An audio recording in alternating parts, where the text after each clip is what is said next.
প্রতি বছর রবিউল আউয়াল মাস আসলেই একদল লোক মিছিল নিয়ে বের হয়ে আর স্লোগান দেয়, বিশ্বনবীর আগমন, শুভেচ্ছার স্বাগতম। এখানে বিশ্বনবীর আগমন বলতে কি বোঝালেন এটা আমার পরিষ্কার বুঝে আসে নাই।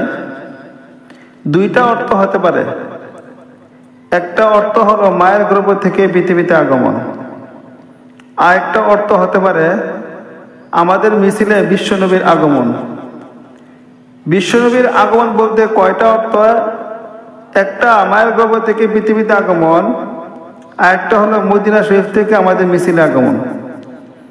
যদি প্রথম অর্থে বলে থাকি বিশ্বনবীর আগমন, মায়ের গর্ভ থেকে এই পৃথিবীতে আমাদের নবীর আগমন, শুভেচ্ছার স্বাগতম জানাইলাম, তাহলে আগমন করলেন কবে আর স্বাগতম জানাইলেন কবে?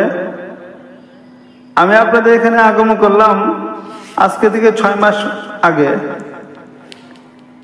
আর 6 মাস পরে যদি আপনারা আগমনের শুভেচ্ছা স্বাগতম জানান তাহলে বিষয়টা কেমন হয়? এগুলো হলো কাণ্ড জ্ঞানহীন ব্যাপার। এমন কাণ্ড জ্ঞানহীন ব্যাপার আমাদের সমাজে ঘটে কেন? সিরাতুন নবীর অধ্যায়গুলো না জানার কারণে, না বোঝার কারণে। আর যদি বলা হয় 1500 বছরের আগমন, 1500 বছর আগে আমাদের নবী মায়ের গর্ভ থেকে আগমন করেছিলেন, সেই আগমনের স্বাগতম আমরা বলিনি। আমরা বলেছি আমাদের জশ্নে জুলুসে ঈদে মিলাদুন নবীর মিছিলে নবী আগমন করেন, এই জন্য স্বাগতম। এইটা যদি অর্থ ধরা হয়, এই অর্থে যদি বলা হয় বিশ্বনবীর আগমন, শুভেচ্ছা, স্বাগতম, তাহলে আপনাদের জশ্নে জুলুসে যে নবী আগমন করেন এই কথাটা পাইলেন কোথায়?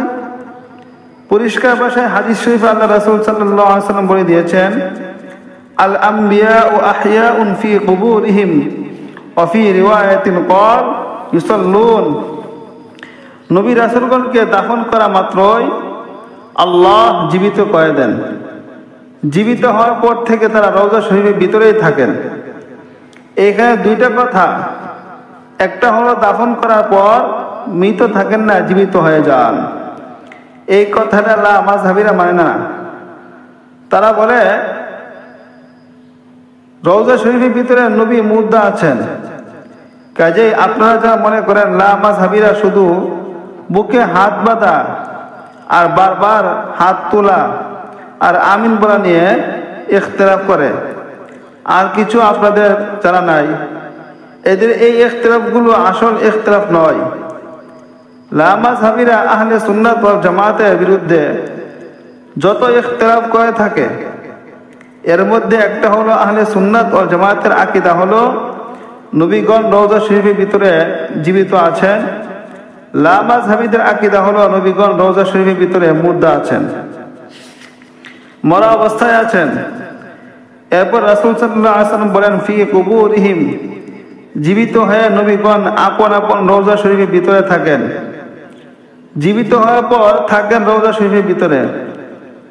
আপনি যে শুভেচ্ছা স্বাগতম জানালেন, তো আপনার স্বাগতম হওয়ার অর্থ কি? বিশ্বনবীর আগমন, কোথাকার আগমন? মিছিলে। নবী বলেন রওজা শরীফের ভিতরে, তোমার মিছিলে আগমনটা পাইলে কোথায়? এই সমস্ত মূর্খতা, এই সমস্ত জাহালাত মুসলমান সমাজে আজও পর্যন্ত চলে কেন? সিরাতুন নবীর অধ্যায়গুলো জানে না বলে। অজানাটা অজানাই থাকা দরকার নয়, বরং কিছুটা জানা থাকা দরকার আমাদের। তাই আমাদের সিরাতুন নবীর অধ্যায়গুলো বুঝবার জন্য, জানবার জন্য আজকে এই আয়াতটা তেলাওয়াত করেছি। আর কেউ কেউ বলেন যে রাসূলের জন্ম উপলক্ষে একটা অনুষ্ঠান করে, সেই অনুষ্ঠানে তারা হঠাৎ করে দাঁড়িয়ে যায়। অনুষ্ঠানটাকে মিলাদ শরীফ বলা হয়, আর দাঁড়ানোটাকে কিয়াম বলা হয়। কিয়াম আরবি শব্দ, এর অর্থই হলো দাঁড়ানো। যদি জিজ্ঞাসা করা হয় কেন দাঁড়ালেন, তারপরে নবীকে সম্মান করার জন্য দাঁড়িয়েছি। যদি জিজ্ঞাসা করা হয় নবীকে সম্মান করার জন্য দাঁড়ানোর এই রীতি পাইলেন কোথায়, তারা বলে বাবাকে সম্মান করার জন্য যদি দাঁড়াইতে পারি, আমার শ্বশুরকে সম্মান করার জন্য যদি দাঁড়াইতে পারি, আমার পীরকে, আমার উস্তাদকে সম্মান করার জন্য যদি দাঁড়াইতে পারি, নবীকে সম্মান করার জন্য কেন দাঁড়াবো না, দাঁড়াইতে পারবো না কেন? এই কথাগুলো কোরআন শরীফে কোন সূরার কত নম্বর আয়াতের তর্জমা, হাদিসের কোন কিতাবে কত পৃষ্ঠার হাদিস, এগুলো সব মন গড়া যুক্তি। মন গড়া যুক্তি দিয়ে নবীর মর্যাদা হয় না।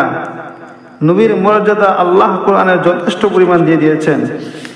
মন গড়া যুক্তি দিয়ে আপনার মন গড়া যুক্তির জন্য কিছুই বাকি রাখেননি।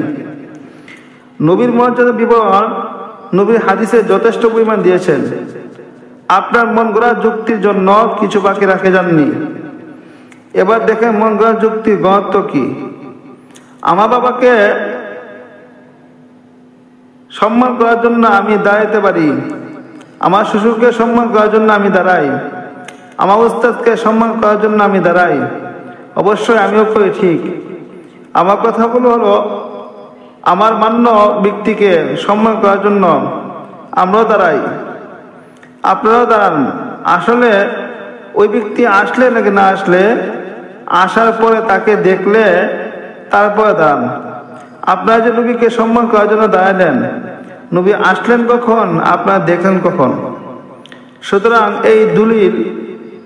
এই দলিলগুলো মন গড়া যুক্তি তো হইল না।